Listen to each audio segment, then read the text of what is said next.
Bienvenue Stop Invest, la chaîne des top d'investissement. Ici, on parle essentiellement d'entreprises de qualité.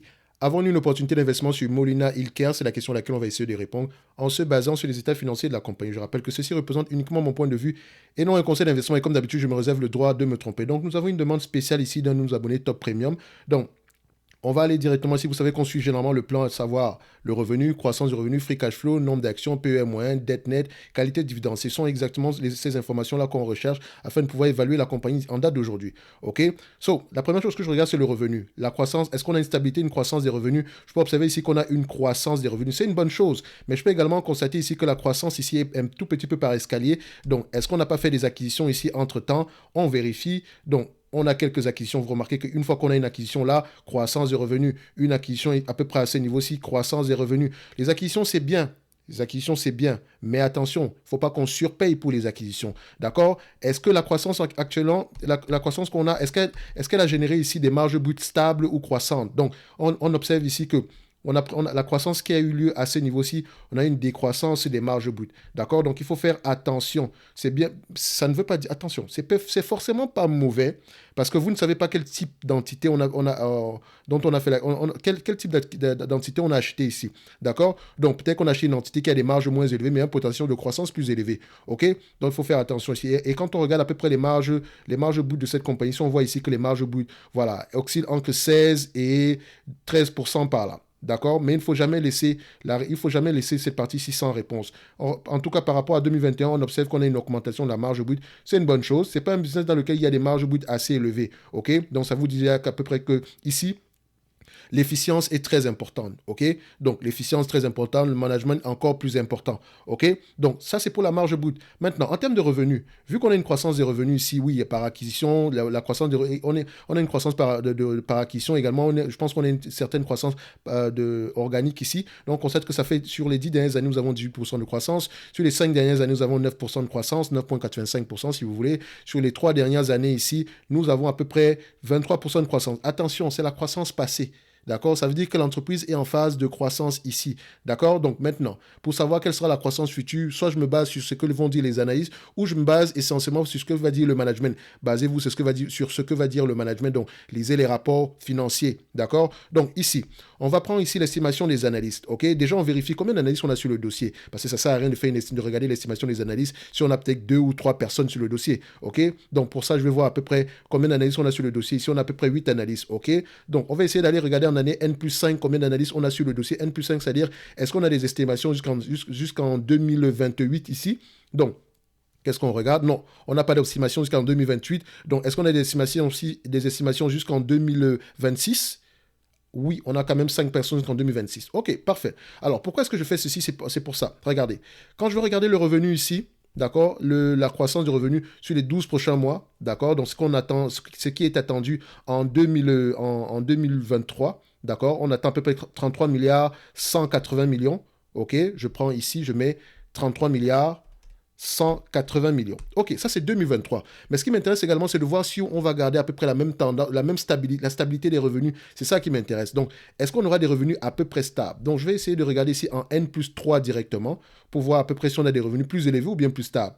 On voit ici qu'en N+3, on a tendance à avoir des revenus plus élevés. OK, donc ce qui me permet de dire ici que c'est une compagnie qui aura une certaine croissance au moins pour les 3 prochaines années. OK? C'est une bonne chose, hormis le fait de savoir qu'est-ce que la compagnie fait, etc., afin de pouvoir voir si on peut au moins maintenir le même niveau de revenu. Mais le revenu, c'est bien le revenu, mais est-ce que ça va avec le net income? Je compare ici les net income et les free cash flow de cette compagnie-ci. Je prends les deux, je mets sur le même graphique, donc net income, free cash flow, je ferme ces deux éléments-ci et je dézoome un tout petit peu, je mets sur le même graphique, boum. Je vois ici que les free cash flow ont tendance à être plus élevés que les net income. Les free cash flow ont tendance à être plus élevés que les net income.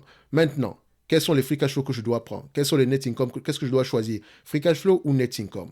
Alors, pour cette compagnie-ci, je vais préférer prendre les net income ici. D'accord? Au moins, je sais une chose, c'est que je ne vais pas surpayer pour ces free cash flow-ci. OK? Je pourrais prendre la tendance des deux ici, mais je me rends compte que les net income ici sont à peu près stables sur les dernières années. Je peux également prendre l'estimation des analyses sur les années à venir. D'accord? On peut prendre ceci. Regardez. Donc, on regarde ici, les analystes s'attendent à peu près à voir combien en termes de net income ici, en consensus. On s'attend à voir à peu près 1 milliard 115 millions. OK, 1 milliard 115 millions, ça représente quel pourcentage de ce revenu-ci? Donc, 1 milliard point 115, enfin, 150 millions plutôt. Donc, divisé ici par 33,18, on obtient ici 3,46%. OK, donc on s'attend à 3,46% sur ce revenu-là, par rapport à ces marges-là. Je vais essayer de regarder maintenant les marges ici de net income. Qu'est-ce qu'on a? Est-ce qu'on a est-ce qu'on a quelque chose en tout de 3 points en moyenne, hein, bien sûr, aux alentours de 3,46%. C'est ce que je vais essayer de regarder. Si vous voyez déjà que les marges ici ne sont pas très stables, d'accord? Donc, on voit ça ici. On regarde ici, on a à peu près à 1,69. Sur les 3 dernières années, nous avons à peu près 2,66, 2,76. Par rapport à un an, ici, on a 2,55. Mais on se rend compte que les free cash flow sont plus élevés sur cette compagnie-ci. Les free cash flow sont plus élevés. Mais maintenant, quels sont les free cash flow que moi, je vais prendre ici? Parce que là, je n'ai pas les marges de free cash flow. Donc, je vous ai montré ici la dernière fois comment est-ce que vous pouvez estimer ces marges de free cash flow-là, plus ou moins, avec avec une marge d'erreur, voilà, très peu élevé, on va le dire comme ça. Donc, quand je vois ça, en fait, ça me met mal à l'aise d'utiliser ces free cash flow aussi. OK?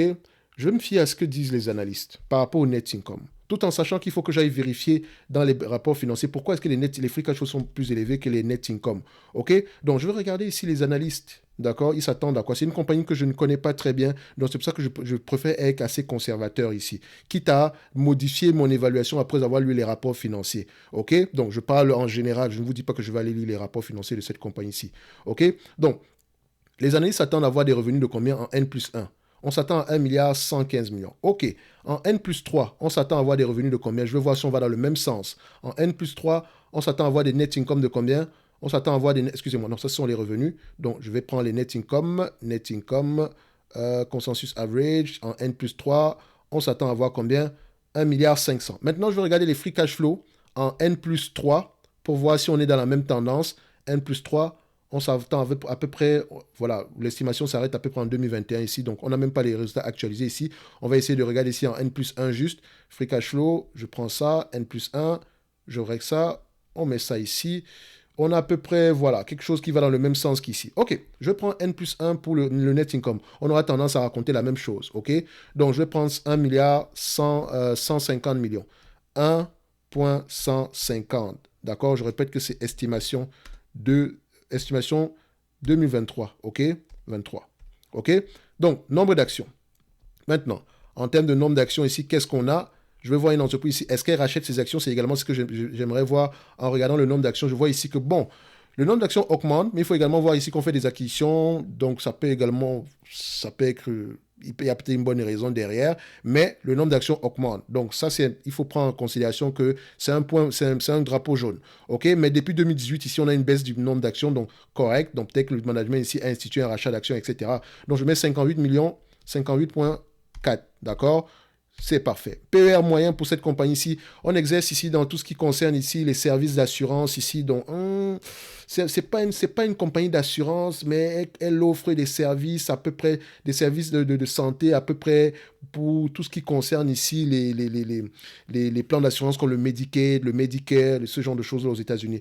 Donc, et c'est très lié au gouvernement américain ici. Donc, faut faire attention.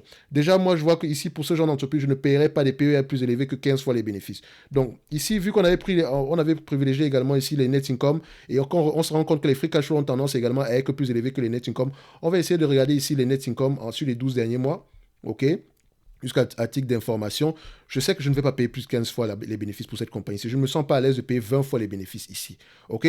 Donc, je peux prendre ici des PER de 10, 15 et 20, mais attention, je préfère, voilà, personnellement, je vais me limiter à 15 fois les bénéfices. Quitte à voilà, déprécier la compagnie, je préfère me limiter à, voilà, quand on prend ici 20 fois les bénéfices, je vais également regarder par rapport à ce que pensent les analystes. On prend ça, je regarde la moyenne. OK, on peut même prendre 17 fois les bénéfices ici. Hein. Voilà, oui, je peux prendre 17 fois les bénéfices. Ici, estimation. OK, je peux prendre 17 fois les bénéfices ici. On va mettre ça là. Mais si j'avais pris ici des prévisions, j'aurais pris 15, 17, maximum 20. Et voilà, je ne pense pas que j'aurais payé 20 fois les bénéfices pour cette compagnie ici. Bref, en dette nette, qu'est-ce qu'on aura ici? Parce que si vous payez si vous prenez comment on appelle ça, un multiple très élevé, faut faire attention. On aura peut-être tendance à se tromper au niveau de la valorisation. Donc, il faudra vraiment prier qu'il y ait une certaine spéculation, bien que le management rachète ses actions. OK? Ici, on a à peu près du cash net aux alentours de 1 milliard 480 millions. C'est bien, c'est une bonne chose. Donc, elle a la capacité de souffrir. On a tous les éléments nécessaires ici pour effectuer l'évaluation de la compagnie. Je rappelle ici que les liens vers le service Top Premium et le service de la Top Newsletter sont dans la description de la vidéo. D'accord? Donc, si vous voulez qu'on analyse de manière quantitative vos différentes entreprises ici, n'hésitez pas à nous rejoindre dans le service de la Top Newsletter. Vous recevez ici des analyses sectorielles, d'accord, dépendamment des différentes entreprises que vous voulez que, voilà, généralement on fait des analyses sectorielles dans les banques, etc. Mais généralement très tourné au niveau du secteur américain, tout simplement parce que c'est un secteur qui m'intéresse du point de vue fiscal. Je vous rappelle que je ne suis pas en Europe, moi je suis au Canada. Donc, on a un intéressement fiscal sur les entreprises américaines, sur les entreprises européennes, sur les entreprises, excusez-moi, canadiennes. OK? On ne parle même pas souvent d'entreprises canadiennes ici, mais on a également de belles entreprises ici. Mais ne vous inquiétez pas, on va en parler pour tous les Canadiens qui sont ici. Donc, voilà. 17 fois les bénéfices, je vais aller directement sur l'évaluation de la compagnie. D'accord? 1,15. D'accord? Multiplié sur le free cash flow ici, s'il n'est pas en pourcentage, il est en volume, multiplié par 17 fois les bénéfices, plus le cash net, aux alentours de combien? 1 milliard 480, divisé par le nombre d'actions, 58,40, donc 0,54, non, 0,544, ok? Donc, ça nous donne ici combien? 386 $ l'action. Donc, à X17, on est à 386,5. OK. À X15, parce que X15 ici, on sera à combien? Donc, 1,15 multiplié par 15 fois les bénéfices. D'accord? Plus le cash net de 1,48 divisé par le nombre d'actions ici de 0,584. On obtient ici au total 320, donc 320,70, donc 320,7. OK? Donc, par rapport à l'évaluation actuelle, qu'est-ce qu'on se dit? On se dira que l'entreprise ici est légèrement sous-évaluée. OK? Si elle vous distribue la totalité des free cash flow ici par rapport à la capitalisation boursière actuelle, d'accord? Et on sous-entend que ces free cash flow là sont, ou bien ces net income là sont durables dans le temps. Donc, divisé ici 1 milliard 150 millions divisé ici par 17,140. Ça nous donne ici une valorisation de combien? Ça nous donne ici 6,7% de rendement. Ça n'a pas pris en considération une éventuelle croissance future et elle n'a pas de dette ici. Donc, est-ce qu'elle distribue un dividende en date d'aujourd'hui? On va vérifier ça ici. Dividende per share. Est-ce qu'elle a l'habitude? Non, elle ne distribue pas de dividende. Mais si elle distribue un dividende, elle pourrait vous donner un maximum de 6,7% en date d'aujourd'hui. Donc, je dirais que, voilà, dépendamment des opportunités de l'opportunité de croissance à long terme qu'on aura ici, ça pourrait être intéressant, cette compagnie, au prix actuel. OK? Mais ça n'exclut pas de lire les rapports financiers. D'accord? Lisez vos rapports financiers. OK?